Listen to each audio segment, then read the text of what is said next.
everyone, welcome back to my channel. Hey everyone, how are you all? Hope you are all good. We are going to about day 3. तो भी morning का हो रहा था 5:30 और मैं आ गई थी कुछ टेरेस पे थोड़ा सा वॉक करने। तुम्हें पता है बहुत सारे वर्क होते हैं हमारे, बट हाँ फिर भी स्टिल थोड़ा तो टाइम निकाल ही लेती हूँ अपने लिए। तो बस यही वॉक करने आ गई, एक्सरसाइज करने आ गई।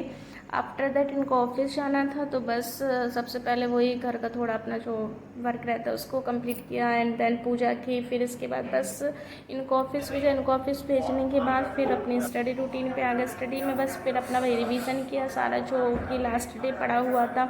एंड फिर इसके बाद क्या, इसके बाद फिर मैं जो बेटी को भी स्कूल भेजा। स्कूल भेजने के बाद फिर ये अपनी स्ट्रेटेजी बनाने लगी थोड़ा, क्योंकि अभी काफ़ी टाइम से क्या था ना कि एग्ज़ाम जैसे हुआ ना, एग्ज़ाम के बाद जैसे क्वालिफाई भी हो गया, तो अब थोड़ा समझ में नहीं आ रहा था कि अब आगे का डायरेक्शन मतलब कि हाल ही एक माइंड तो ये भी हो रहा था कि पीएससी या प्री की स्ट्रेटजी बनाए उसको करें। और फिर ये भी था कि जैसे मैं टीचर भी हूँ स्कूल में है ना, तो अभी जो मेरा सब्जेक्ट है इंग्लिश उसको ही मतलब आगे लेके चला जाए, वो मेरे लिए ज़्यादा बेनिफिट रहेगा। तो बस उसी एमपी टेट वाला जो एग्ज़ाम है उसको ही टारगेट करके वही स्ट्रेटजी बना रही थी, कैसे क्या होगा, सिलेबस में क्या होगा, सब्जेक्ट कैसे क्या होगा।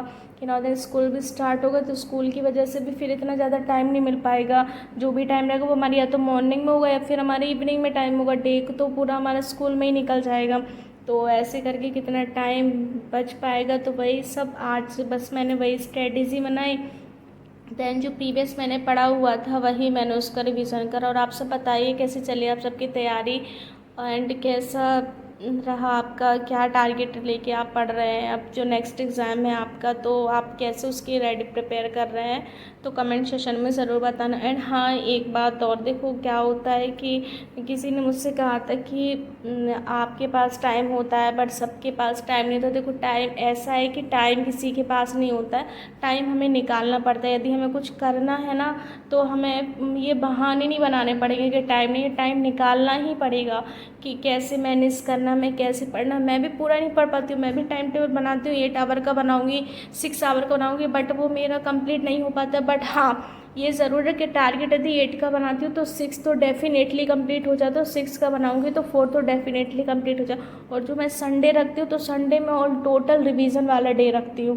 मैं उस दिन कोई भी पढ़ाई नहीं करती हूँ, संडे में ओनली रिवीजन करती हूँ। जो भी मैंने पढ़ा है पूरे वीक में उसका मैं सिर्फ रिवीजन करूँगी।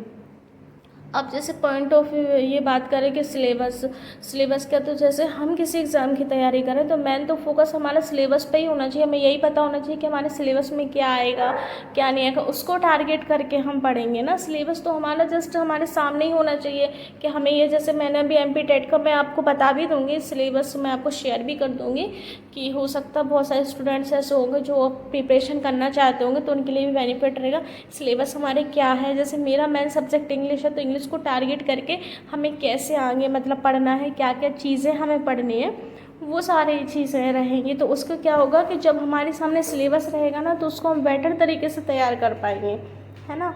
अब ये भटकना नहीं पड़ेगा हमें कि ये चीज़ पढ़नी है, कि हमें ये पढ़ना है।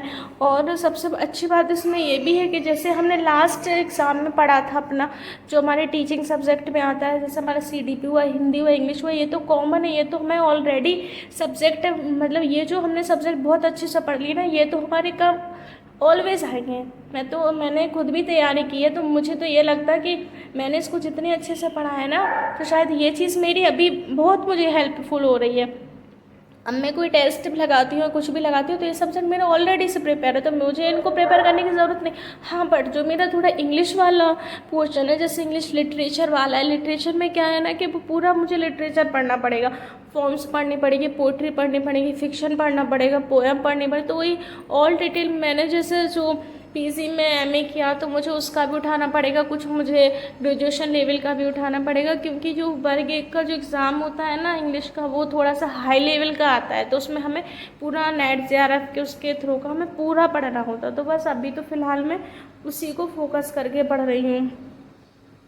पढ़ते पढ़ते टाइम पता नहीं चलता, बट ये है कि 2-3 आवर कैसे निकल जाते हैं ना बिना पढ़े। ये भी बस यही स्ट्रेटजी बनाओ, यही पढ़ो, फिर है ना, एक बार स्ट्रेटजी अच्छे से बन गई ना तो फिर क्या होता है कि हम आगे जो जैसे हमें पढ़ना होता है, हमें क्या क्या चीज़ें पढ़नी है वो हमारी बिल्कुल हमें याद रहती हैं कि हमें बस आज ये पढ़ना है, ये चीज़ें कवर करनी है।